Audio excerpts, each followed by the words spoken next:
Let's take a look at what is inside the Calypso Single breast pump box. The Calypso is a mum's net vest and is widely used across the NHS as well as community loan schemes.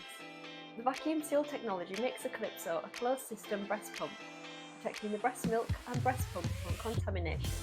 We are going to look through all of the pieces included together.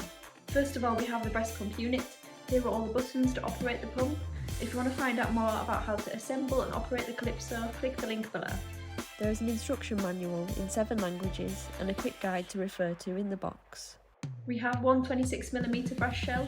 Your nipple will be going into this tunnel here. It is really important to use the correct breast shell size. Pumping should be comfortable. Having the right size will help maximise what you express.